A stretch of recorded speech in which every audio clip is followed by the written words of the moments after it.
تو اس سے یہ ثابت ہوا کہ اللہ اپنی ولایت کے لیے، اپنی دوستی کے لیے کسی کو چنتا ہے تو نہ وہ داڑھی دیکھتا، نہ شکل صورت دیکھتا، نہ عمل دیکھتا۔ اللہ تو صرف اس گھر کو دیکھتا ہے جو اللہ کا گھر ہے، یعنی کہ بندے کا دل۔ اور اس اللہ کے بندے نے اسلام کا وہ ٹرک آزمایا جو اول بھی ہے اور افضل بھی ہے۔ وہ ٹرک اپنے اوپر اس نے اپلائی کی جو نبی کریم صلی اللہ علیہ وسلم کا سب سے اول عمل ہے اور سب سے افضل ترین عمل ہے۔ اب یہ اول کس طرح سے ہے اور افضل کس طرح سے ہے؟ اول اس طرح سے ہے کہ جب نماز، روزے، حج، زکوٰۃ کچھ بھی انسانوں پر، بندوں کے اوپر لاگو نہیں ہوئے تھے تو نبی مکرم صلی اللہ علیہ وسلم یہ کلمہ طیب ہی لوگوں کو پڑھایا کرتے تھے، لوگوں کے دلوں میں اتارا کرتے تھے، لا الہ الا اللہ، جس کی وجہ سے لوگوں کے دل پاک ہو جایا کرتے تھے، دلوں میں نور اتر جایا کرتی تھی اور وہ بندہ مومن بن جایا کرتے تھے اس کلمے کی برکت سے۔ یہ نماز، روزے تو بہت بات کی چیز ہے۔ جب نبی کریم صلی اللہ علیہ وسلم شب معراج کو گئے، اللہ سے روبرو ہوئے، تب یہ نماز فرض ہوئی، روزے فرض ہوئے، زکوٰۃ فرض ہوئے۔ لیکن سب سے اول ترین عمل تو یہی تھا، کلمے کو دل میں اتارنا۔ اور آج وہی ٹرک جسے لوگوں نے فوت کر دیا ہے، اسلام کا سب سے پہلا اول طریقہ، حضور کریم صلی اللہ علیہ وسلم کا سب سے اول ترین عمل جسے لوگوں نے فوت کر دیا ہے، آج وہی عمل سرکار گوہر شاہی لوگوں کے دلوں میں اتار رہے ہیں، دلوں میں اتارنے کا کام کر رہے ہیں۔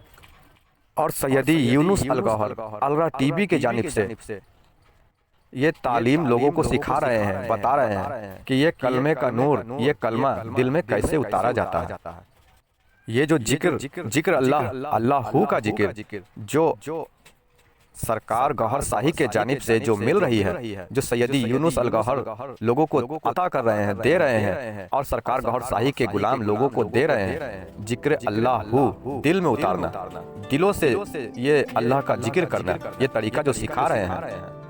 یہ ذکر اللہ ہو، یہ وہی کلمہ طیب کا نچوڑ ہے، کلمہ طیب کا مغز ہے، کلمہ طیب کا نور ہے، جو ایک بار دل میں اتر گیا تو دل میں جب اللہ ہو کا ذکر چل گیا تو دل پاک ہونے لگتا ہے، دل میں نور بننے لگتا ہے، اور اس طرح سے بندہ مومن بننے لگتا ہے۔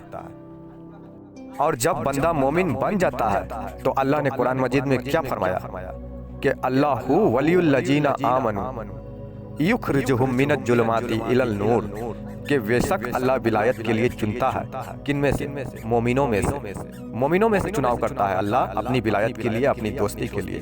تب جب یہ دل پاک ہو جائے گا اللہ کے ذکر سے، اللہ ہو سے، کلمہ طیب سے، جب یہ دل پاک ہو جائے گا، دل میں نور آ جائے گا تو پھر بندہ مومن بن جاتا ہے۔ اور جب بندہ مومن ہو جاتا ہے تو مومنوں میں سے چناؤ کرتا ہے اللہ اپنی ولایت کے لیے، اپنی دوستی کے لیے۔ اس طرح سے بندے کو ولایت حاصل ہوتی ہے۔ لیکن لوگوں کے نظریے دیکھیں، لوگوں کے نظریے تو داڑھی پہ جاتی ہے، لوگوں کے نظریے تو اس کے امامے پہ جاتی ہے، اس کے لباس پہ جاتی ہے، اس کے بندے کے عمل پہ جاتی ہے کہ بندہ داڑھی رکھے ہوا ہے، سر پہ امامہ ہے، نماز روزہ کر رہا ہے تو ولی مانیں گے، اللہ کا دوست مانیں گے۔ لیکن یہاں اللہ کے شرط تو کچھ اور ہیں۔ اللہ کا شرط ہے کہ دلوں کو پاک کرو، اپنے قلب کو پاک کرو جو اللہ کا گھر ہے۔